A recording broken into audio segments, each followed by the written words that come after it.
Hi friends, welcome to Sitara YouTube channel. కేంద్ర ప్రభుత్వం PM Kisan 16వ విడతకు సంబంధించి అర్హుల జాబితాను కూడా విడుదల చేయడం జరిగింది.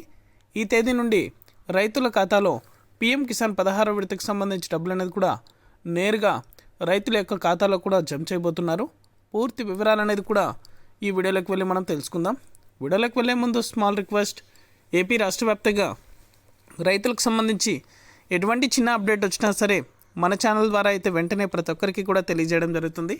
ఇంకా మన ఛానల్ని ఎవరైనా సబ్స్క్రైబ్ చేసుకున్నట్లయితే వెంటనే కింద రెడ్ కలర్ సబ్స్క్రైబ్ బటన్పై క్లిక్ చేసి మన ఛానల్ని సబ్స్క్రైబ్ చేసుకొని సపోర్ట్ చేయండి. అదేవిధంగా నేను చేసే ప్రతి వీడియో కూడా మీరు మిస్ అవ్వకుండా నోటిఫికేషన్ రూపంలో పొందాలనుకుంటే పక్కనే గంట సింబల్ ఉంటుంది. ఆ గంట సింబల్ పైన క్లిక్ చేశారంటే నేను చేసే ప్రతి వీడియో కూడా మీరు మిస్ అవ్వకుండా నోటిఫికేషన్ రూపంలో కూడా వెంటనే అయితే పొందగలుగుతారు. ఇక ఏమాత్రం ఆలస్యం చేయకుండా వీడియోలకైతే వెళ్ళిపోదాం. పీఎం కిసాన్ 16వ విడతకు సంబంధించి అర్హుల జాబితాను కూడా ప్రకటించడం జరిగింది. ఈ తేదీ నుండి రైతుల ఖాతాలో డబ్బు అనేది కూడా జమ చేస్తామని కేంద్ర ప్రభుత్వం అయితే వెల్లడించింది.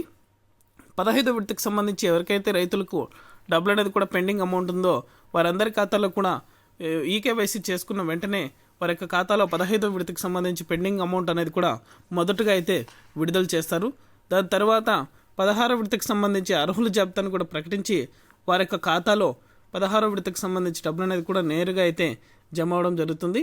ఇంకా ఎవరైనా 15వ విడతకు సంబంధించి పెండింగ్ అనేది ఉన్నట్లయితే చాలామంది రైతులకి అయితే డబ్బులు అనేది కూడా జమ అవ్వలేదు. వెంటనే ఈకేవైసీ అనేది కూడా కంప్లీట్ చేసుకున్నారంటే మీ యొక్క ఖాతాలో 15వ విడతకు సంబంధించి పెండింగ్ అమౌంట్ కూడా విడుదల చేస్తారు. విడుదల చేసిన తర్వాతే 16వ విడతకు సంబంధించి అర్హుల జాబితాను అయితే ప్రకటించి వారి ఖాతాలో డబ్బులు అనేది కూడా జమ చేస్తారు. ఇది అప్డేట్. వీడియో నచ్చితే లైక్ చేయండి. మీకు తెలిసిన వాళ్ళకి మన వీడియోని షేర్ చేసి మన ఛానల్ని సబ్స్క్రైబ్ చేసుకొని సపోర్ట్ చేయండి. Thank you.